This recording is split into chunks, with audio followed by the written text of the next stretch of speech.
नमस्कार बच्चों। आज हम इस वीडियो के अंदर राजस्थान माध्यमिक शिक्षा बोर्ड कक्षा 12 के अनिवार्य हिंदी के पाठ 1 संत वाणी के अंदर एक जो पहले कवि हैं कबीर, उनके बारे में हम यहाँ आज चर्चा करेंगे। किसके बारे में करेंगे? कबीर। आपने लगभग 9वीं 10वीं में कबीर के बारे में सबने सामान्य परिचय पढ़ा है, फिर भी मैं एक बार आपको सामान्य परिचय करवा देता हूं। कबीर का जन्म है वो 1398 ईस्वी के अंदर काशी में हुआ, ऐसा माना जाता है। और ये माना जाता है कि कबीर का जन्म है वो ब्राह्मण विधवा ब्राह्मणी के कोख से हुआ था, और उसने लोक लाज के कारण, विधवा होते हुए लोक लाज के कारण उसे एक लहर तालाब था उसके किनारे फेंक दिया था। तालाब का नाम क्या था? तो लहर तालाब। इस तालाब के किनारे फेंक दिया था, और यहां से दो जुलाहा दंपति, एक जुलाहा दंपति था, जुलाहा का मतलब जो कपड़े बुनने का उस समय जो काम करती थी, एक छोटी जाति की जुलाहा दंपति, जिनका नाम नीरू व नीमा, इन दोनों ने कबीर को पाला पोसा और बड़ा किया था। कबीर की मृत्यु सन 1518 के अंदर हुई थी। यानी कुल मिलाकर आप जब देखते हैं तो कबीर का जो जीवन काल है वो 120 वर्ष का है।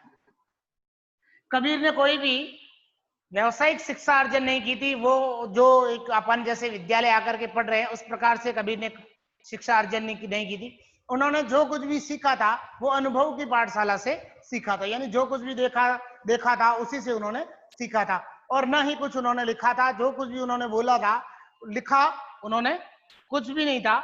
उन्होंने जो कुछ भी लिखा था वो सारा का सारा उन्होंने सिर्फ मुख से बोला था, और उनके शिष्य हुए थे धर्मदास, उन्होंने उसको संकलित किया था। ठीक है।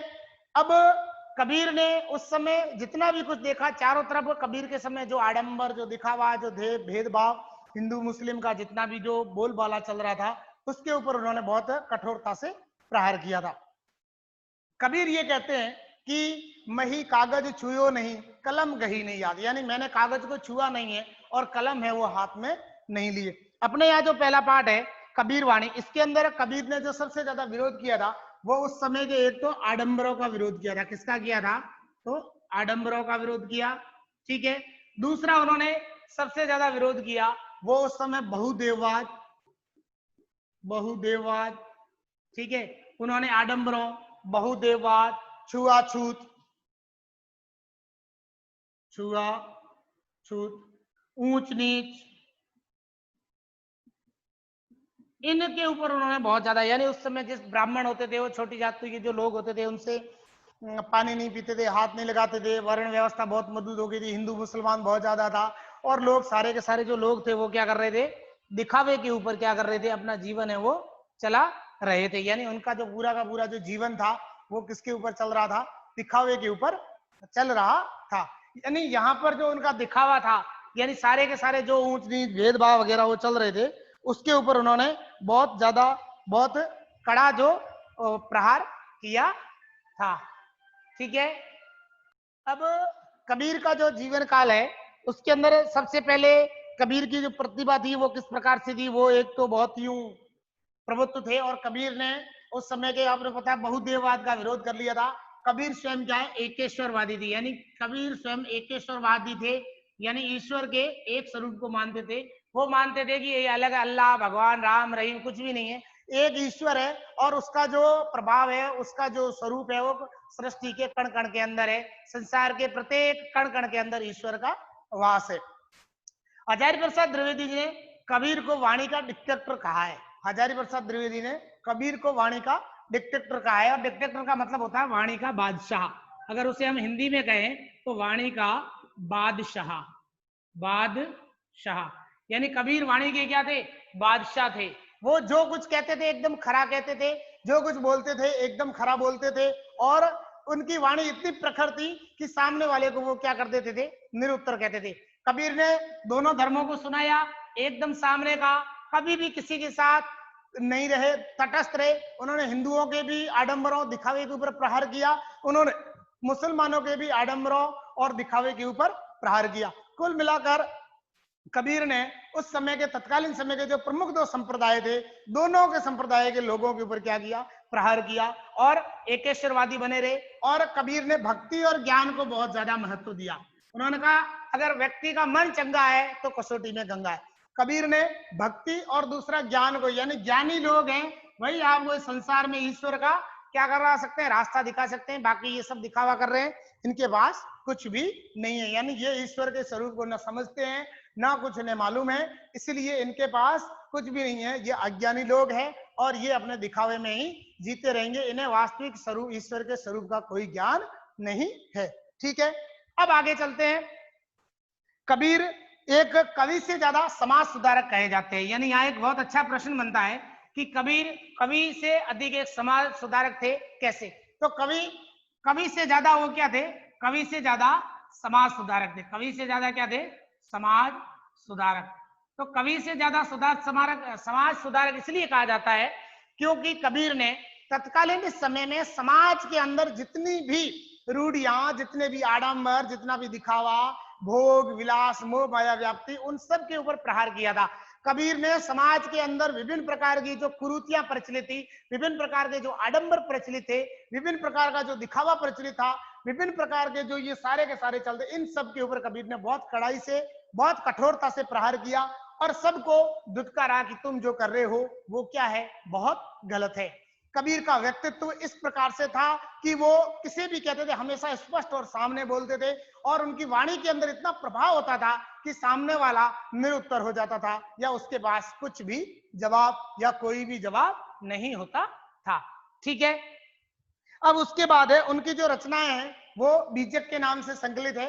उनकी जो पूरी रचनाएं हैं वो किस नाम से संकलित है, तो वो पूरी की पूरी रचनाएं बीजक के नाम से संकलित है और बीजक के 3 भाग है। यानी कबीर की रचनाओं का नाम आएगा तो क्या आएगा, बीजक आएगा। कबीर की रचना कौन सी है, तो बीजक है, बीजक के नाम से संकलित है। और इसका संकलन किसने किया था, तो धर्मदास ने किया था। किसने किया था, तो धर्मदास। धर्मदास कौन था, तो कबीर का शिष्य था। ठीक है, बीजक के 3 भाग है जिसके अंदर एक के अंदर साखी, शबद और रमेनी, 3 भागों के अंदर इसका बंटवारा है। साखी, शबद और रमेनी, उनकी रचना का नाम क्या है, बीजक है। यहाँ जो अपने पाठ है, यहाँ जो पहला भाग है, इसके अंदर कबीर ने व्यक्ति के अंदर, व्यक्ति के जीवन के अंदर, सांसारिक जीवन के अंदर पाठ्य पुस्तक में जो दिया गया है उसके अंदर सदाचार, जीवन मूल्य, व्यक्ति का व्यवहार, व्यक्ति का आचार विचार, उसकी भाषा, उसके बारे में प्रकाश डाला। यानी हमारे यहाँ जो 7 दोहे दिए गए हैं, इन दोहों के अंदर कबीर ने व्यक्ति का व्यक्तित्व किस प्रकार से होना चाहिए, व्यक्ति का आचरण किस प्रकार से होना चाहिए, उसे किस प्रकार से बातचीत करनी चाहिए, किस प्रकार अपना व्यवहार रखना चाहिए, उसे किस प्रकार की वाणी बोलनी चाहिए, उसके ऊपर प्रकाश डाला है और किस प्रकार से ज्ञान का महत्व होना चाहिए। तो यहाँ जो लिखे गए हैं वो सारे के सारे क्या हैं, दोहे हैं। क्या लिखे गए हैं, दोहे हैं, सारे के सारे दोहे, दोहा छंद के अंदर लिखे गए हैं। कबीर ने ज्यादातर दोहा और पद छंद के अंदर लिखा है। पद के अंदर उन्होंने ज्यादातर ज्ञान की बातें लिखी है। दोहे के अंदर जो दोहा छंद है, इस छंद के अंदर उन्होंने ज्यादातर क्या, उपदेशात्मक शैली में लिखा है। तो कबीर की जो यहाँ जो शैली है वो कैसी है, उपदेशात्मक। क्या है, उपदेशात्मक शैली। ठीक है, मतलब उपदेश देते हुए शैली को लिखा है। और इन्होंने कौन से छंद में लिखा है, तो दोहा छंद में लिखा है। इनकी जो भाषा है वो कौन सी है, तो इनकी भाषा है वो सदूकड़ी भाषा है, सदूकड़ी भाषा। कबीर की भाषा कौन सी है, तो कबीर की सदूकड़ी, या फिर इसको खिचड़ी भाषा बोल सकते हैं, खिचड़ी भाषा भी कहते हैं, और कई लोग संत भाषा भी बोलते हैं। ठीक है, अब यहाँ पर जो कबीर ने किस प्रकार से कहा है, तो जीवन का महत्व किस प्रकार से, तो अब देखिए अपन अपने जो यहाँ दोहे हैं उनका अध्ययन करते हैं। पहला है, त्याग तो ऐसा कीजिए सब कुछ एक ही बार, सब प्रभु का मेरा नहीं निहच्चे किया वे। यानी कबीर ये मानते थे कि ईश्वर प्राप्ति के लिए, यानी अगर हमें ईश्वर को प्राप्त करना है, भगवान को प्राप्त करना है, तो उसके लिए क्या करना पड़ेगा, हमें त्याग करना पड़ेगा। और त्याग किसका करना पड़ेगा, सांसारिक मोह माया, सांसारिक जितने भी सुख है, वैभव है, चाहने वाले, इन सबको हमें क्या करना पड़ेगा, छोड़ना पड़ेगा। तो कबीर देखो इनमें क्या कह रहे हैं कि त्याग तो ऐसा कीजिए सब कुछ एक ही बार। त्याग का मतलब होता है छोड़ना, त्याग करना। त्याग तो ऐसा कीजिए, मतलब आपको त्याग ऐसा करना है कि एक ही बार में सब कुछ छोड़ दो, यानी अपने जीवन से छोड़ दीजिए किसी भी प्रकार की मोह माया, किसी भी प्रकार का लोभ लालच अपने मन में मत रखिए, एक बार में सब कुछ छोड़ दीजिए। तो कबीर कह रहे हैं त्याग तो ऐसा कीजिए सब कुछ एक ही बार। एक ही बार का मतलब होता है एक ही बार। एक ही बार का मतलब होता है एक बार में ही, एक बार में ही। यानी आप जो त्याग करो, एक बार कह दिया मैं ऐसा नहीं करूंगा मतलब नहीं करूंगा, फिर उसको छोड़ दो, यानी एक बार में ही ऐसा त्याग कर दो कि दोबारा बार बार आपको वो त्याग करने की आवश्यकता नहीं रहे। फिर देखो कह रहे हैं सब प्रभु का मेरा नहीं निहच्चे किया विचार, यानी सब प्रभु का, यानी सब ईश्वर का, हमारा कुछ नहीं। मनुष्य क्या आता है, कुछ भी लेके नहीं आता, खाली हाथ आए थे खाली हाथ जाना। कबीर ये मानते, उनका मानना है कि संसार में हमें जो कुछ मिल रहा है वो किसकी देन से मिल रहा है, किसके आश्रय से, किसके कारण से मिल रहा, तो ईश्वर के कारण से मिला। इसलिए सब क्या है, भगवान का है, जो है वो उनका है, इसलिए सबको मोह माया को तुम क्या करो, छोड़ दो। तो कबीर कह रहे हैं सब प्रभु का मेरा नहीं, यानी मन में ये विचार होना चाहिए कि सब प्रभु का, यानी सब भगवान का है और मेरा इसमें कुछ भी नहीं है। फिर निहच्चे किया विचार, निहच्चे,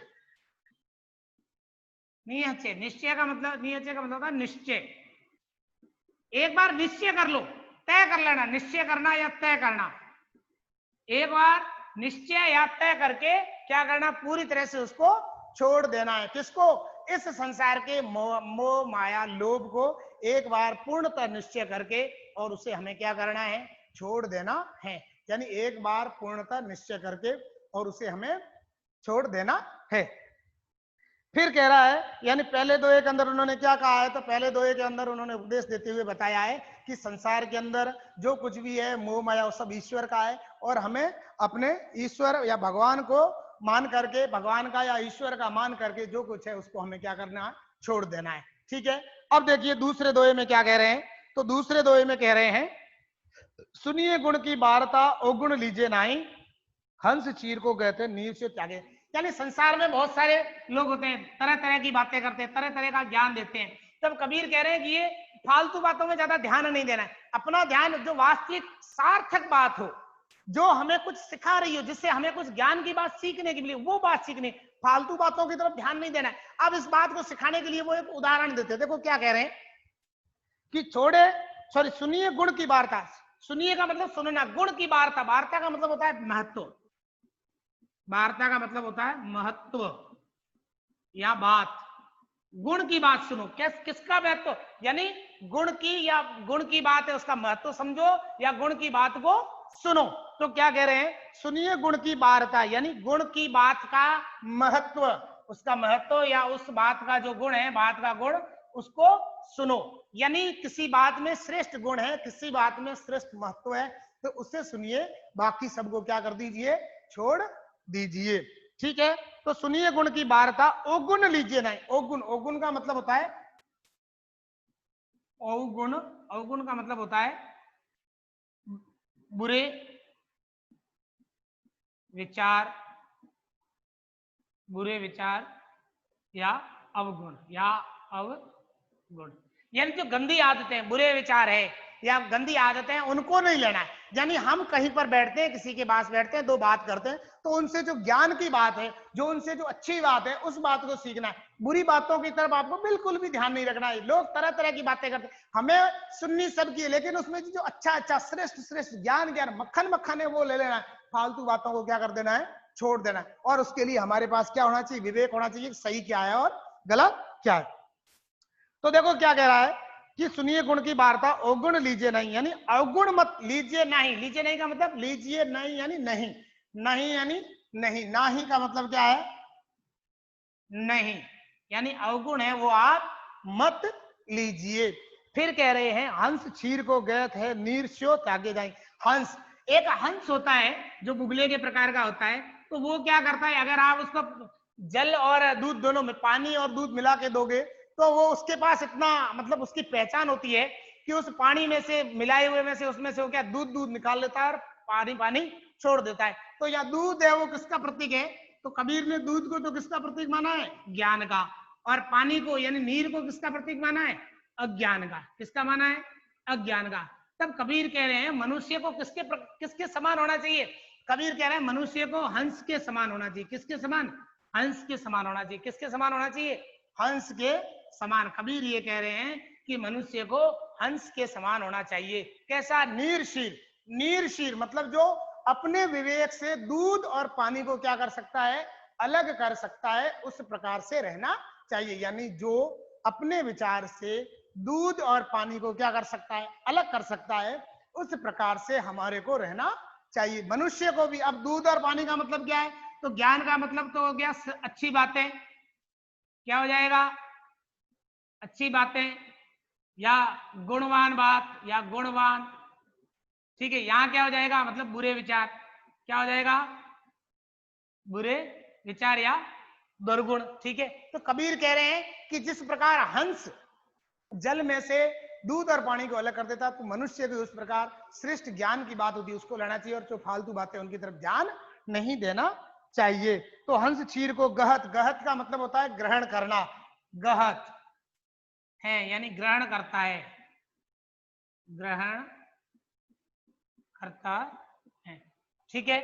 फिर आगे लिखा है नीर सो त्यागे जाए। नीर, नीर का मतलब होता है पानी। नीर का मतलब क्या होता है? तो नीर का मतलब होता है पानी। क्या होता है? पानी। ये त्यागे सो यानी जिस प्रकार छोड़ देता है, त्यागे यानी त्यागना या छोड़ देना। इसके अंदर दृष्टांत अलंकार है। कौन सा अलंकार है? तो दृष्टांत अलंकार है, ठीक है।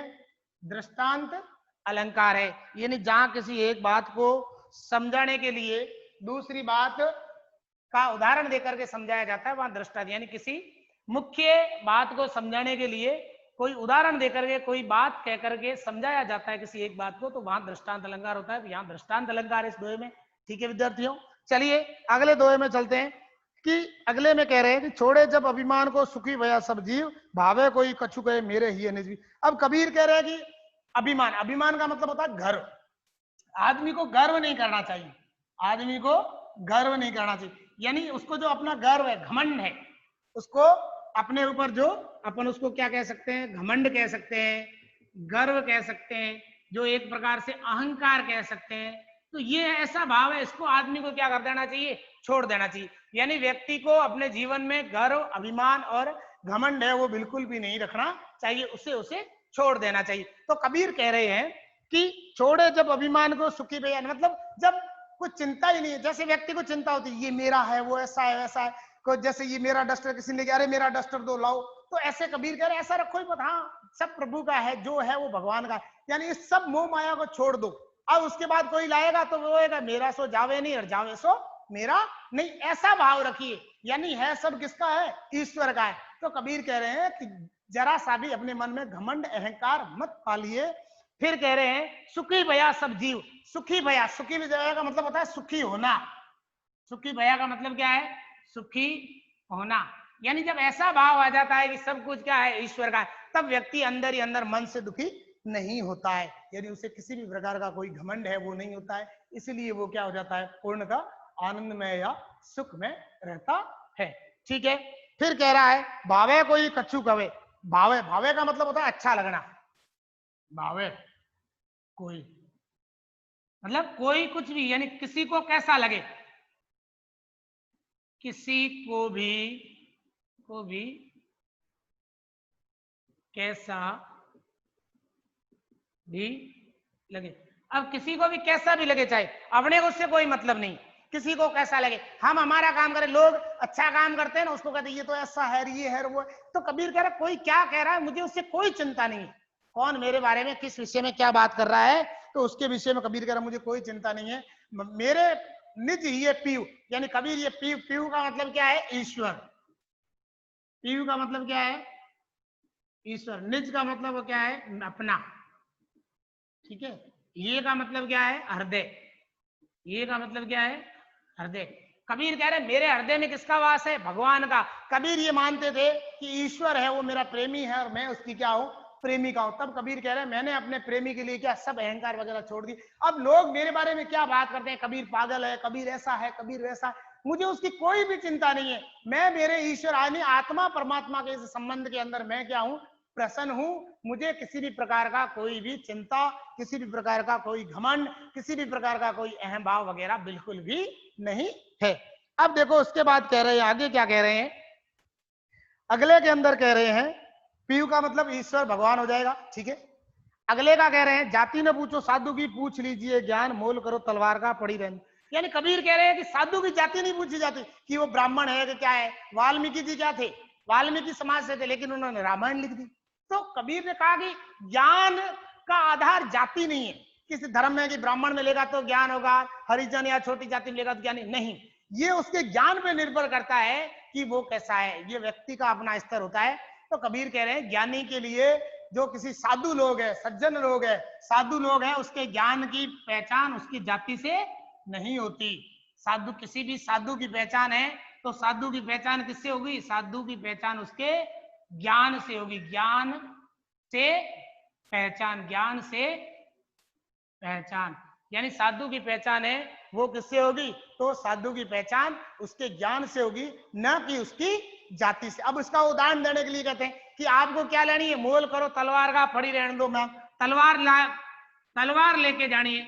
अब आप ये थोड़ी देखोगे कि तलवार का जो कवर है, म्यान, म्यान का मतलब क्या होता है, तलवार का कवर। म्यान, म्यान का मतलब होता है तलवार का खोल, तलवार का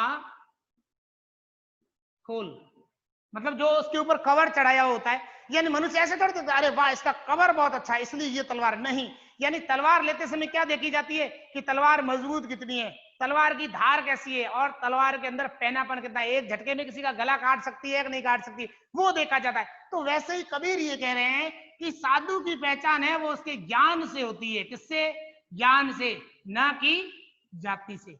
जाति से पहचान नहीं है साधु की, साधु की पहचान किससे, उसके ज्ञान से। तो कबीर के यहाँ कहने का मतलब ये है कि मोल करो तलवार का पड़ा रहने दो म्यान, यानी जो उसका जो कवच है तलवार का उसको रहने दो, और मूल्य किसका करो, उसके अंदर की जो वस्तु है तलवार है उसकी धार कैसी है, उसका लोहा कितना मजबूत है उसका मूल्य करो। तो यानी यहाँ कबीर ये समझा रहे हैं कि हमें साधु से उसके ज्ञान की जो परिभाषा है उसके जाति से नहीं मिलती, सॉरी साधु की जो पहचान है वो उसके जाति से नहीं मिलती, बल्कि वो उससे ज्ञान से मिलती है कि कौन ज्ञानी है। नहीं तो सब आसाराम बन के घूमते, तो ऐसे नहीं होता है।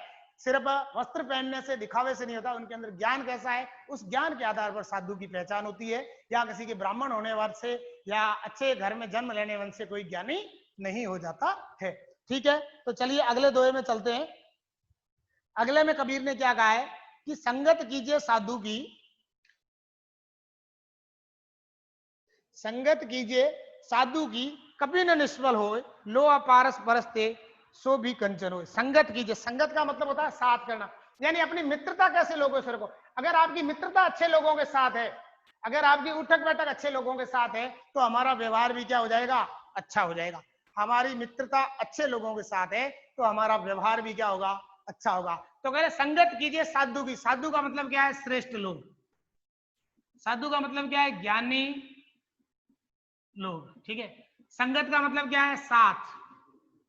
संगत का मतलब क्या है, साथ। यानी साथ करो तो कैसे करो, सज्जन लोगों का, ज्ञानी लोगों का करो। यानी क्या कह रहे हैं, संगत कीजिए साधु की कभी न निष्फल हो। निष्फल, निष्फल का मतलब होता है बेकार, निष्फल, निष्फल का मतलब होता है बेकार। यानी अगर आपने किसी श्रेष्ठ ज्ञानी व्यक्ति का साथ कर लिया, सज्जन व्यक्ति का साथ कर लिया, तो फिर वो कभी भी बेकार नहीं जाएगा, वो कभी भी व्यर्थ नहीं जाएगा। आपको उससे कुछ न कुछ सीखने को जरूर मिलेगा, आपको कुछ न कुछ ज्ञान की बात उससे जरूर मिलेगी, यानी आपका महत्व बढ़ेगा। जैसे व्यक्ति कोई शराब पीता है और अपन उसके पास खड़े हैं, तो हम अपने उसके साथ खड़े इससे कहेंगे ये दारूडिये के साथ घूम रहा है, ये शराबी है, ये दारूडिये के साथ घूम रहा है, ये भी दारूडिया होगा। अब अगर आप किसी अच्छे व्यक्ति के साथ घूम रहे हो, आपके गुण भले अच्छे नहीं, लेकिन आपकी उठक बैठक अच्छे लोगों के साथ, आप अच्छे लोगों के साथ उठक बैठ, तो आपको कोई मिलेगा तो कहता अच्छा भाई साहब, अच्छा आप उनके साथ घूम रहे थे, हाँ बहुत अच्छे हैं, इसका मतलब वो दो बात करेगा, मान सम्मान करेगा। अगर हम शराबियों के साथ टोली में घूमते हैं तो कोई फिर हमसे बात भी नहीं करेगा। क्यों, क्योंकि हमारे लक्षणों के, हमारे गुणों की पहचान भले हम शराब नहीं पीते लेकिन उनके साथ से स्पष्ट हो जाती है। देखो फिर आगे बढ़ने के लिए क्या कह रहे हैं, लोहा पारस परस्ते सोई कंचनो। लोहा, लोहा का मतलब लोहा होता है, ठीक है। पारस का मतलब क्या होता है, पारस का मतलब एक पत्थर होता है, ठीक है। पत्थर जो लोहे को सोना बना देता है, क्या बना देता है, सोना बनाता है, ठीक है। लोहा पारस, परस, परस का मतलब होता है स्पर्श, परस, परस का मतलब होता है नजदीक, या स्पर्श। अब जैसे ही जो एक पारस पत्थर होता है, लोहे को उसके पास में ला करके रखते हैं, लोहे को उस पत्थर से स्पर्श करवाते हैं, तो जैसे ही उस पत्थर का स्पर्श करवाएंगे, लोहा किसमें बदल जाएगा? लोहा किसमें? सोने में बदल जाएगा। अब किससे बदला? तो वो किसके पास गया तब? पारस के पास। अब जैसे देखो ये पास पत्थर है, ठीक है, अपन ने 1 किलो लोहा यहाँ ला के रखा, लोहे का मूल्य क्या था? 20 रुपए। जैसे ही इसके नजदीक रखा, इससे इसका संपर्क हुआ, तो यही 1 किलो लोहा किसमें बदल गया? 1 किलो सोने में बदल गया, और इसका मूल्य कितना हो गया? 50 लाख रुपए। यानी इसका मूल्य क्या हो गया? घटाक बढ़ा, तो इसका मूल्य क्या हो गया?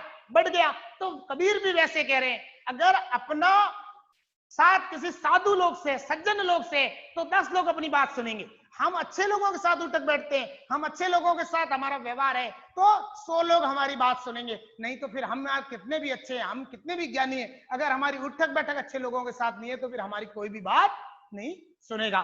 तब वो कह रहे हैं कि लोहा पारस परस्ते सो भी कंचन हो। कंचन का मतलब होता है सोना। कंचन का मतलब क्या होता है? सोना, गोल्ड जिसको बोलते हैं वो, ठीक है। यानी पार्स पत्थर के संपर्क में, उसके पास, उसके स्पर्श में आने से जिस प्रकार लोहा है वो सोना बन जाता है, उसी प्रकार अगर हम साधु लोगों के साथ रहें, तो हम भी मूर्ख से क्या बन जाएंगे? समझदार, यानी हम भी ज्ञानी हो जाएंगे। इसीलिए उनका साथ है कभी भी बेकार नहीं जाता, कुछ न कुछ सीखने को अवश्य ही मिलेगा। इसके अंदर भी दृष्टांत अलंकार है, इस दोहे के अंदर भी दृष्टांत अलंकार है। कौन सा अलंकार है? तो दृष्टांत अलंकार है। कौन सा अलंकार है? दृष्टांत अलंकार है। ठीक है विद्यार्थियों, अब अगला दोहा चलते हैं। अगले दोहे में कबीर कह रहे हैं, मारिये आशा सापिनी जिन दसिया संसार। मारिये का मतलब होता है मारना। मारिये का मतलब क्या होता है? मारना। मारिये, मारिये का मतलब होता है मारना। मारिये मतलब मारना, ठीक है। मारिये क्या कह रहे हैं? कबीर कह रहे हैं किसको मारने के लिए? तो मारिये आशा सापिनी। आशा साप, सॉरी साप नहीं है, सॉरी, हाँ, आशा सापनी, सॉरी सापनी। तो आशा रूपी, आशा रूपी सर्पिणी, सर्पिणी, ठीक है। यानी हमारे मन में आशा है, जैसे मेरे पास साइकिल है, अच्छा पड़ोसी गया, इसके पास मेरे को मोटरसाइकिल लेनी चाहिए, अब मैंने मोटरसाइकिल ले ली। अब जैसे ही मेरे के पास, मैंने किसी के कार देखी, अरे यार मोटरसाइकिल, कार होनी चाहिए अपने पास, अब कार ले ली। अब यार स्कॉर्पियो होनी चाहिए, स्कॉर्पियो ले ली। अब फॉर्च्यूनर होनी चाहिए, अब ये होनी चाहिए। मतलब व्यक्ति के मन की आशाएं कभी भी नहीं मरती है। तो आशा रूपी सर्पिणी, सर्पिणी होती है ना, एक बार एक को डस लिया, दूसरा आएगा, दूसरे को भी डंक मार देगी। यानी वो कभी भी डसना नहीं छोड़ेगी, भले आप उसको दूध पिला दो, कुछ भी कर दो, लेकिन सर्पिणी डसना नहीं छोड़ेगी। इसीलिए इसके अंदर कौन सा अलंकार हो जाएगा? आशा रूपी सर्पिणी। इसके अंदर रूपक अलंकार हो जाएगा। कौन सा हो जाएगा? रूपक अलंकार। आशा सापिनी यानी आशा रूपी सर्पिणी, तो इसके अंदर कौन सा अलंकार हो जाएगा? रूपक अलंकार हो जाएगा। तो क्या कह रहे हैं कि मारिये आशा सापिनी जिन डसिया संसार। जिन यानी उसने, जिन का मतलब क्या हो जाएगा? जिन यानी उसने, डसिया संसार, डसिया संसार मतलब संसार को डस रखा है, संसार को डस रखा, मतलब सारा संसार इसी में। सब चाहते हैं मेरे पास ये हो, मेरे पास वो, ऐसा कोई नहीं चाहता कि ये जो मेरे पास है उसको मिल जाए, कोई नहीं चाहता। सब क्या चाहते हैं? सब मुझे, ये भी मुझे मिल जाए, वो भी मुझे मिल जाए, ऐसा भी मैं कर लूं, वो भी मैं कर लूं, ये भी मैं कर लूं। यानी सब लोग ये चाहते हैं कि सब कुछ जो भी है वो किसको मिलता जाए? हमारे को मिलता जाए। जो कुछ हासिल होना है वो किसको होता जाए? वो हमें हासिल होता जाए। तब कबीर कह रहे हैं कि ये सारा संसार है, ये क्या है? इसको किसने? आशा रूपी सर्पिणी ने क्या कर रखा है? डस रखा, इसलिए ये यहाँ खोए हुए रहते हैं। फिर कह रहे हैं ताको औषध तो से। ताको यानी उसका, ताको का मतलब क्या आता है? उसका। अब इसका इलाज क्या है? यानी व्यक्ति को किस प्रकार से इस लालच आशा से निकलना चाहिए? ताको, ताको का मतलब होता है उसका, ताको का मतलब होता है उसका। ताको तोष, उसके बाद क्या है? ताको औषध, औषध का मतलब होता है दवाई। औषध, औषध का मतलब होता है दवाई या उपचार, ठीक है। ताको औषध तोष, तोष का मतलब क्या होता है? संतोष। तोष का मतलब क्या होता है? लोग कहते हैं ना संतोषी जीवन जियो, मतलब मेरे पास जितना है मैं उसमें खुशी हूं। अब उसके मैं सोचूं अनिल अंबानी के पास पैसा है, क्या करूं, ये करूं, मैं उनके बारे में इतना सोचता रहूंगा तो मैं मेरे पैसों का उपयोग नहीं कर पाऊंगा। यानी मेरे अनिल अंबानी का पैसा काम नहीं आएगा, मुझे किसका पैसा काम आएगा, मेरा पैसा काम है। इसीलिए मतलब जो मेरे पास है मैं उसमें क्या रहूं, प्रसन्न रहूं। यानी अपने आप में जो अपने पास है उसमें खुश रहो। किसके पास क्या है अगर इसकी चिंता करते रहोगे तो अपना जो है उसका कभी भी उपयोग नहीं कर पाओगे। तो कबीर कह रहे हैं उसका इलाज क्या है, औषधि, उसकी औषधि क्या है, संतोष है, ये गुरु मंत्र विचार। यानी ये क्या है, गुरु मंत्र विचार, यानी ये गुरु द्वारा दिया गया। और ये किसके द्वारा, गुरु द्वारा दिया गया मंत्र या विचार है। क्या विचार है कि दूसरों के धन की तरफ मत देखो, दूसरों का धन अपने लिए क्या है, मिट्टी के ढेले के समान है, दूसरों का धन अपने लिए क्या है, कचरे के समान है। हमें जो अपना है उसके अंदर मस्त रहो। ऐसा विचार कौन बता सकता है, तो गुरु ही बता सकता है। और वो भी कैसा गुरु बता सकता है, ज्ञानी गुरु बता सकता है। आसाराम जैसा गुरु बनाओगे तो नहीं बता पाएगा, राम रहीम आसाराम ये सच्चा सौदा डेरा, ऐसे गुरु नहीं बता पाएंगे। ये कौन बता पाएगा, जो ज्ञानी गुरु होगा, श्रेष्ठ गुरु होगा, वही बता पाएगा, दूसरा कोई नहीं बता पाएगा। अब अगला दुआ है कि कागा काको धन हरे, कोयल काको देत, मीठा शब्द सुनाएंगे जग अपनों को ले। अब देखो कागा काको, काको का मतलब होता है किसका। अब आपने देखा होगा कि जैसे कोयल और कौआ, जैसे कोयल अपने घर के ऊपर बैठी के सब सुनी, अरे वाह कोयल कितना मीठा कुकू कुकू कर रही है। और जैसे ही कौआ आगे बोलेगा काको, काको का मतलब क्या है, किसका। ठीक है, क्या है, तो देखो सॉरी है, कागा काको धन हरे, हरे का मतलब होता है चुराना, धन हरे, हरे का मतलब होता है चुराना। कौए ने क्या आपकी चोरी की, जो कौआ गाँव गाँव करता है उठा के पत्थर मार देते, क्यों मारते हो भाई। कागा काको धन हरे, कागा काको धन हरे, कोयल काको देत, काको का मतलब किसको वापस, कोयल, यानी कोयल काको देत, देत का मतलब होता है देती है, देत का मतलब देना, देत का मतलब क्या क्या देना। अरे भाई ऐसा थोड़ी है कोयल ने पैसे दिए कि मैं आऊं तब आप ताली बजाना, मेरे को उड़ाना मत, मैं आपको इतना खर्चा दूंगी, इतना पैसा दूंगी। या कौए ने कुछ अपनी चोरी की है जो बैठते हैं, चलो मारो पत्थर।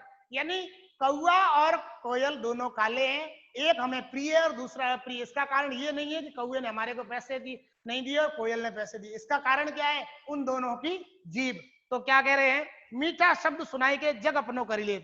मीठा शब्द, मीठा का मतलब होता है प्रेम से बोलना। मीठा शब्द सुनाई के, सुनाई के का मतलब क्या होता है, सुनाई के मतलब बोल करके या बोलना, मीठा बोलना। कौआ होता है वो क्या करे, काव काव काव करेगा, तो चलो जा रहे चल सर खा रहा है इसको भगाओ। और कोयल तो मतलब बहुत मीठा बोलती, बहुत आनंदित बोलती। तो कबीर क्या समझाना चाहते हैं कि हमारे को संसार में किस प्रकार से रहना चाहिए। संसार में अगर हमारे को सबको अपना करना है, हम सबके साथ प्रेम से बात करेंगे, प्रेम से अपना व्यवहार रखेंगे तो सारे लोग अपने हो जाएंगे। अगर हमारा व्यवहार प्रेम से नहीं रहा तो अपना कोई भी नहीं बनेगा। सब कहेंगे क्या कागले की तरह, बहुत गंदा इसको भगाओ। और नहीं, अरे वाह आओ दो बात करेगा, बहुत प्यार से बोलता, बहुत मीठा बोलता है, बहुत अच्छा बोलता है, अरे यार इसके साथ बात करने, मतलब आपके साथ बात करने के लिए लोग तरसेंगे। क्यों तरसेंगे, तो अगर अपनी वाणी मीठी होगी, अगर अपनी वाणी अच्छी होगी और अपनी अगर वाणी मीठी होगी तो प्रत्येक कोई भी अपने साथ बात करने के लिए क्या उत्साहित रहेगा। तो जग अपनों कर लेते, यानी सबको वो क्या कर लेते हैं, अपना लेते हैं। तो इस प्रकार से कबीर ने इन दोनों के अंदर सदाचार, नीति, ज्ञान और श्रेष्ठ आचरण की शिक्षा दी है। ठीक है विद्यार्थियों, अगले वीडियो के अंदर हम इसका जो अगला तुलसीदास कवि है उनके बारे में अध्ययन करेंगे। तब तक के लिए नमस्कार।